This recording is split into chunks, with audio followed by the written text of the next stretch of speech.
Hello বন্ধুরা, কেমন আছো? আশা করি সবাই ভালো আছো। এখন বাজে রাত কটা বাজে? 11টা 15 বাজে। আজকে সারাদিনই উপোস করেছি। আজকে শ্রাবণ মাসের সোমবার, তো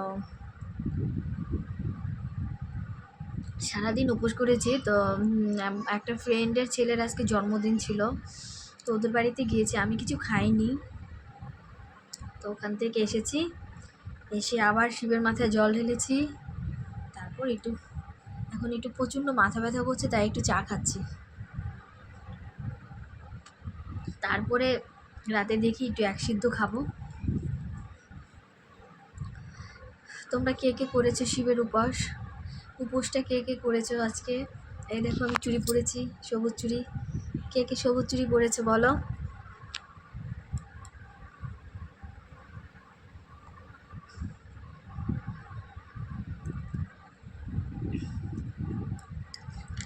সবাই কেমন আছো?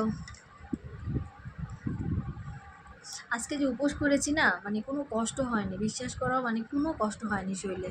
আমি কিন্তু সারাটা দিনই উপোস, মনে হয় আমি একটা ওষুধ খেয়েছিলাম, থাইরয়েডের ওষুধ সকালবেলা। এছাড়া আমি আর কোনো কিছু খাইনি।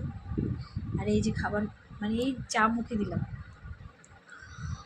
তো ভালো লাগছে। আজকে আমার উপোসটা করে খুব ভালো হয়েছে, মানে শরীরে কোনো কষ্ট হয়নি। ওখানে গিয়েছি, ছেলেকে নিয়ে গেছি আর যার মেয়েকে নিয়ে গিয়েছে। আরে বাচ্চা কাচ্চা কি দুষ্টু করে সামলাতে পারি না, আমার প্রচণ্ড মাথা ব্যথা করছে, প্রচুর প্রচুর মাথা ব্যথা করছে।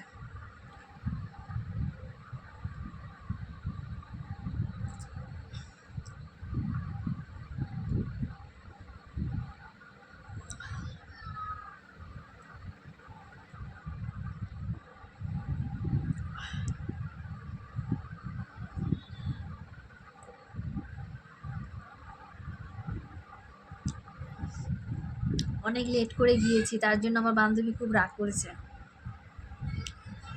সে 9টা বাজে গিয়েছি। আরে যাবো তাড়াতাড়ি যাবো ভেবেছি, তার মধ্যে কি হয়েছে বলো তো, আমাদের ওয়াশিং মেশিনটা নষ্ট হয়ে গিয়েছে। মিস্ত্রি এসছে, ঠিক করেছে। ও ঠিক করে চলে গেছে। আমি জামা কাপড় দিয়ে মেশিন ছেড়েছি, মেশিন হয়ে, মানে উপরে জল উঠে একদম পুরো বাড়ি ভেসে গেছে। তারপরে রেডি হয়ে সেই জল কেচে কুচে পরিষ্কার করে যেতে যেতে রাত 9টা বেজে গেছে। তারপর বান্ধবী খুব রাগ করেছে, বলে এত রাত্রে তুই এসেছিস। খুব রাগ করেছে। ছেলের কেক কাটা হয়ে গেছে, বাচ্চাটাকে নিয়ে এসেছিস, কেক কাটা দেখতে পেলো না।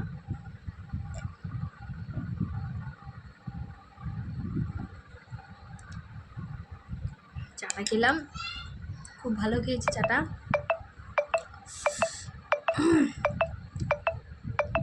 ঠিক আছে বন্ধুরা, সবাই ভালো থেকো, টাটা, গুড নাইট সবাইকে। সবাই আমার পাশে থেকো, সাপোর্ট করো আমাকে, ভিডিওগুলো অবশ্যই দেখো।